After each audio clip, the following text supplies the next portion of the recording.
Hello फ्लोनर्स, this is Nikita. और क्या आप जानते हो कि साउथ इंडिया में गरीब पॉपुलेशन सिर्फ 13% है, लेकिन वहीं पे नॉर्थ इंडिया में गरीब population half of north India है।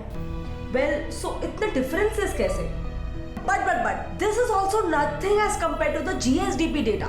इस मैप में क्लियरली दिख रहा है कि साउथ इंडियन स्टेट्स का जीएसडीपी पर कैपिटा यानी ऑन एन एवरेज एक इंसान वहां पर कितना कमाता है और उस स्टेट में कितना कंट्रीब्यूट करता है, वो साउथ में ज्यादा है और नॉर्थ में बहुत कम है, as clearly depicted by more green states in the south than North India. So this basically proves कि साउथ इंडिया नॉर्थ इंडिया से ज्यादा डेवलप्ड है, ज्यादा अमीर है। बट एक ही कंट्री में होने के बावजूद इतना मेजर डिफरेंसेस ऐसे कैसे? Well, let's find out. So अब फ्लोनर्स, हम ये कह तो रहे हैं कि south India is more developed than north India, लेकिन किस बेसिस पे एंड इसके क्या प्रूफ्स हैं?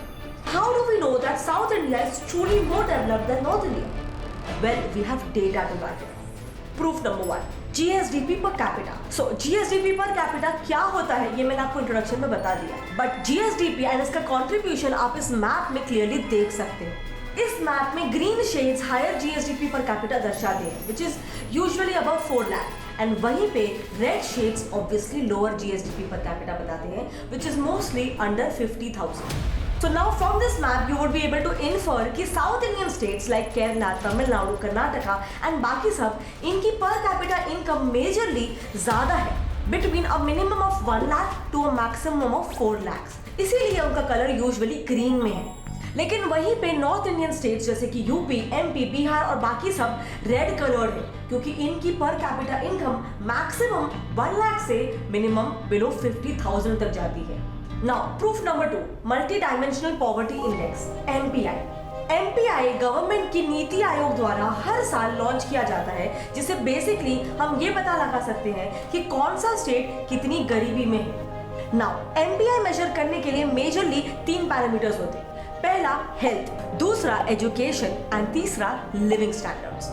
अब यहाँ भी जीएसडीपी पर कैपिटा की ही तरह जहाँ ग्रीन शेड्स है वहां पर कम गरीबी है एंड उनका अप्रॉक्स एमपीआई स्कोर होगा अराउंड और closer to 0, and on the other hand reddish shades यानी कि ज्यादा गरीबी एंड हेंस उनका अप्रॉक्स एमपीआई स्कोर होगा around 1. So now as you can see, इस मैप में भी सदर्न इंडिया के सारी स्टेट्स ग्रीन में शेडेड है, जिनका on an average highest score 0.053 to 0.105, which means कि उन स्टेट की मैक्सिमम पॉवर्टी 13% है। मतलब मैक्सिमम 13% लोग पॉवर्टी में जी रहे हैं।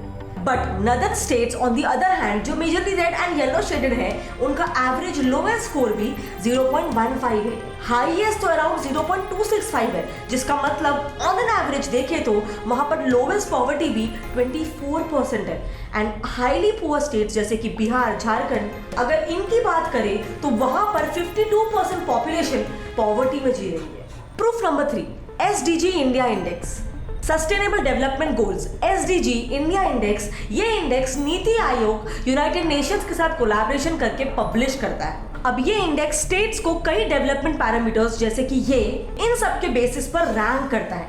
अब इस इंडेक्स में भी सदर्न इंडियन स्टेट्स टॉप 5 पर है और बॉटम 5 में सारे नदर इंडियन स्टेट्स हैं। सो अब ऊपर के 3 पैरामीटर्स से हमें ये तो पता चल गया कि साउथ इंडियन स्टेट्स ज्यादा डेवलप्ड है as compare to north India.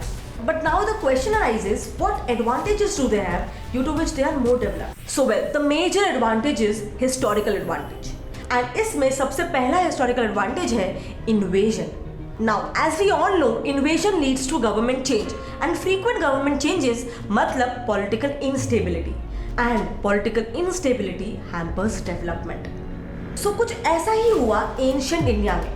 India पर होने वाला फर्स्ट इन्वेजन था आर्यन इन्वेजन, जो 1500 BC में हुआ था, जिसके बाद इंडिया पर कई सारे इन्वेजन्स हुए एंड वो सारे इन्वेजन्स इंडिया के नॉर्थ वेस्टर्न बॉर्डर से ही हुए थे। एंड देयरफॉर इन सारे इन्वेजन्स में भी उनका इम्पैक्ट इंडिया के नॉर्दर्न पार्ट तक ही सीमित था। But on the other hand south India पर फर्स्ट एक्सटर्नल इन्वेजन हुआ था 13th सेंचुरी में। Yes, it was by the Khilji dynasty. यानी बेसिकली इतने सेंचुरीज तक साउथ इंडिया में पॉलिटिकल स्टेबिलिटी थी, which eventually led to उनके डेवलपमेंट के लिए एडवांटेज। नाउ हिस्टोरिकल एडवांटेज का दूसरा पार्ट है foreign trade. So now as we all know, किसी भी कंट्री के डेवलपमेंट के लिए उसके ट्रेड का एक बहुत ही इंपॉर्टेंट रोल होता है। एंड ऐसा ही डेवलपमेंट एडवांटेज मिला साउथ इंडिया को उसके कोस्ट लाइन के वजह से।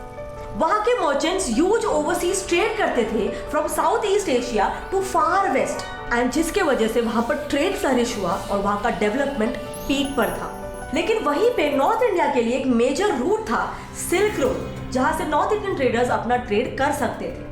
बट यहाँ पर प्रॉब्लम ये थी कि इस सिल्क रोड को mostly Chinese and Arab traders dominate करते थे, एंड इसीलिए नॉर्थ इंडियन ट्रेडर्स को एज सच कोई ज़्यादा अपॉर्चुनिटी नहीं मिल पाई for their development and their trade.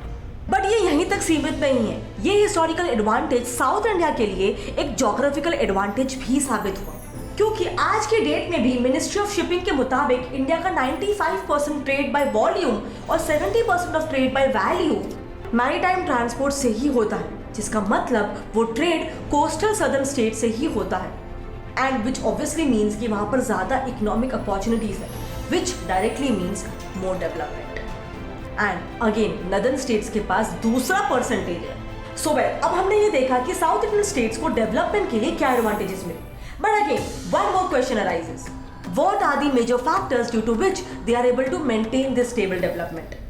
So well, factor number 1, political governance and elections. So जैसे हमने पहले भी देखा, political instability hampers development. So इसीलिए प्रॉस्परस डेवलपमेंट को कंटिन्यू रखने के लिए गुड गवर्नेंस की भी जरूरत होती है। अब किसी भी स्टेट में कैसा गवर्नेंस हो रहा है, ये हमें पब्लिक अफेयर्स इंडेक्स से समझ में आता है, जो एक private think tank public affairs centre हर साल पब्लिश करता है। इसके बेसिस पर स्टेट्स को 5 पैरामीटर्स पर रैंक किया जाता है। Number 1, voice and accountability. Second, government effectiveness. Third, rule of law. Fourth, regulatory quality. And fifth, control of corruption. So अब जैसे आपको इस मैप में दिख रहा है कि इस रैंक में भी top 5 states south Indian states हैं and bottom 5 north Indian states हैं। सो नाउ एक गुड गवर्नेंस होने के लिए लोगों को एक अच्छी गवर्नमेंट को इलेक्ट करना जरूरी है, और यही इलेक्टेड गवर्नमेंट ही की फैक्टर होता है कि साउथ इंडियन स्टेट्स की डेवलपमेंट तेजी से हो रही है एंड स्टेबल रह रही है। डेविन के जोशी, जो कि यूनिवर्सिटी ऑफ डेनवर के प्रोफेसर है, उनके एक रिसर्च से ये पता चलता है कि साउथ इंडिया में मोस्टली रीजनल पार्टीज ही रूल करती है, एंड उनका political manifesto majorly development based होता है। And this is exactly why they and up supporting the human development index HDI, जिससे ऑटोमेटिकली साउथ इंडिया इसमें आगे हो जाता है। अब साउथ में डेवलपमेंट के बेसिस पर मेजर वोट्स क्यों दिए जाते हैं, इसका एक मेजर रीजन हो सकता है कि सदर्न स्टेट्स में जेंडर इक्वालिटी यानी कि इंडिया की लेबर फोर्स में वुमेन का पार्टिसिपेशन काफी ज्यादा है। इसका पता हमें मैकिन्से की the Indian female empowerment index और फेमडेक्स से पता चलता है, जिसपे सदर्न स्टेट्स का एवरेज स्कोर 0.60 है, लेकिन वहीं पे नदर्न स्टेट्स का 0.50 एंड बिलो है। But on the contrary, the print के न्यूज आर्टिकल से हमें ये पता चलता है कि नॉर्थ इंडियन स्टेट्स में मेजर वोटिंग कास्ट बेसिस पर होती है and not on the basis of development. इसकी वजह से वी कैन से कि नॉर्थ इंडिया की डेवलपमेंट हैम्पर होती है। Now factor number 2, law and order. Now obviously law and order किसी भी स्टेट के डेवलपमेंट में एक इंपॉर्टेंट रोल प्ले करता है, एंड उसको मेंटेन पुलिस द्वारा किया जाता है। एंड इसी को जज करने के लिए we have Indian police foundation. अब ये रिपोर्ट बेसिकली पब्लिश करता है कि एक स्टेट में वहाँ के लोग अपने स्टेट की पुलिस से कितने खुश है और कितने सेटिस्फाइड है। इस बेसिस पे वो डिफरेंट स्टेट्स को रैंक करता है, एंड इसमें भी यू कैन क्लियरली सी कि सदर्न स्टेट्स की टॉप परफॉर्मर है, लेकिन वहीं पे रैंकिंग में बॉटम वाली प्लेसेस नदर्न स्टेट्स ने ही ऑक्यूपाई की हुई है। Factor number 3, major economic hub. Indian states की GSDP रैंकिंग हमने ऊपर देख ली है, जिसमें सारे टॉप कंट्रीब्यूटर्स सदर्न स्टेट्स थे। सो अब इसकी ऑब्वियसली कई सारी वजह है, जैसे कि मेनली तो इंडिया का मेजर ट्रेड मैरीटाइम रूट से ही होता है, जिससे वो स्टेट्स को ज्यादा डेवलप होने का मौका मिला। बट ऐसे ही कुछ और वजहों की वजह से इंडिया के रिच सिटीज में से 4 सिटीज चेन्नई, बेंगलुरु, हैदराबाद और विशाखापट्टनम प्रेजेंट है, जो कि सारे नदर्न स्टेट से ही हैं, एंड जो इंडिया की इकोनॉमी में प्रोमिनेंट पोजीशन होल्ड करते हैं एंड जॉब क्रिएट करते हैं। सो अब फ्रॉनर्स, हमने साउथ इंडिया क्यों इतना डेवलप्ड है और उसके पीछे क्या रीजंस है ये तो देख लिया, लेकिन नाउ कम्स अनदर क्वेश्चन, क्या साउथ इंडिया की डेवलपमेंट कभी हैम्पर ही नहीं हो सकती? And from which comes our next part, challenges to the South Indian states that can hamper their development. Challenge number 1, less funds from the central government. Central government पूरे India के tax collection के बाद उसके tax डिवल्शन यानी कि उस tax में कुछ शेयर स्टेट गवर्नमेंट्स को दे देती है। सो अब कुछ टाइम पहले ही सदर्न स्टेट्स के चीफ मिनिस्टर्स ने इस बात पर कंसर्न्स रेज किए थे कि इस डिवर्शन का शेयर सबसे ज्यादा दिया जाता है नॉर्दर्न स्टेट्स को, बट सदर्न स्टेट्स को कंपैरेटिवली काफी कम शेयर दिया जाता है even when they are contributing more than the northern states. So now कम टैक्स डिवर्शन यानी कि ऑब्वियसली कम पैसे, एंड अगर सदर्न स्टेट्स को अपनी डेवलपमेंट को हैम्पर होने से बचाना है एंड स्टेबल रखना है तो उन्हें और फंड्स की जरूरत पड़ सकती है। Challenge number 2, water scarcity. Unprecedented drought in southern India and recent water scarcity. इस रिसर्च पेपर में यह बताया गया है कि south Indian states severe water crisis face कर रही हैं एंड इसका मेन रीजन है ग्राउंड वाटर डिप्लीशन। साथ ही नीति आयोग की 2018 की रिपोर्ट में भी ऐसा लिखा गया था कि 2020 के बाद इंडिया की 21 सिटीज के पास ड्रिंकिंग वाटर तक नहीं होने वाला है। एंड माइंड यू, जिसमें बेंगलुरु, चेन्नई एंड हैदराबाद जैसे कई साउथ इंडियन सिटीज मौजूद थे। सो अब अगर पीने के लिए पानी ही नहीं होगा तो इतना डेवलपमेंट किस काम का। Challenge number 3, language non tolerance. हमारे कॉन्स्टिट्यूशन का आर्टिकल 351 कहता है कि it shall be the duty of the union to promote the spread of the Hindi language, to develop it so that it may serve as a medium of expression for all the elements of the composite culture of India. इस text की वजह से south Indian states पहले से ही नाराज है। And जैसे कि हमने देखा कि साउथ इंडिया में गवर्नमेंट में रीजनल पार्टीज मोस्टली रूल करती है एंड सेंट्रल में अलग, जिससे दोनों यूनियन एंड स्टेट्स में टसल वाली सिचुएशन हो जाती है।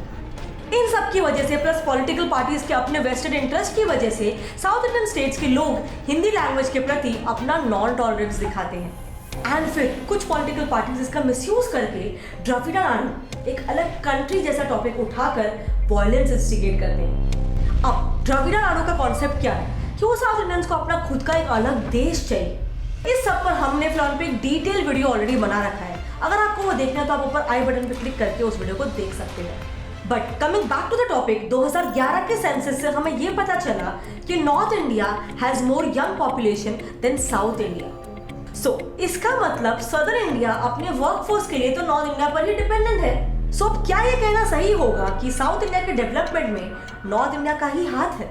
वेल, इस पर आप क्या सोचते हो? आपके जो भी ओपिनियंस है मेरे साथ नीचे कमेंट सेक्शन में शेयर करना, I would love to know. इसके अलावा अगर आपको द्रविड़ा नाडु पे एक डिटेल वीडियो चाहिए तो आप ऊपर आई बटन में क्लिक करके देख सकते हो। एंड क्यों साउथ इंडियंस हिंदी लैंग्वेज को बॉयकॉट करते हैं लेकिन वहीं पे इंग्लिश को खुला खुला वेलकम करते हैं? ये दोगलापन किस वजह से है? क्या इसमें पॉलिटिकल पार्टीज का हाथ है या इसमें कोई हिस्ट्री है? अगर आपको इस पर डिटेल वीडियो चाहिए तो आप नीचे कमेंट सेक्शन में वो भी बता सकते हो, मैं उस पर भी एक वीडियो लेकर आ जाऊंगा। लेकिन तब तक के लिए अगर आपको ये वीडियो पसंद आया तो इसे एक लाइक कर दो, और साउथ इंडिया क्यों ज्यादा डेवलप्ड है as compare to north India, ये बात को सब तक पहुंचाने के लिए इस वीडियो को जितना हो सके अपने फ्रेंड्स और फैमिली में शेयर करो। ऐसे ही प्लान के एंटरटेनमेंट और सोशल अवेयरनेस बेस्ड वीडियोस देखते रहने के लिए मेरे चैनल गेट सेट ऑन को सब्सक्राइब कर दो विद बेल आइकन ऑन, वरना आप प्लान की नेक्स्ट वीडियो की नोटिफिकेशन को मिस कर दोगे। मिलते हैं अगले वीडियो में, तब तक के लिए कीप लर्निंग, कीप ग्रोइंग। जय हिंद।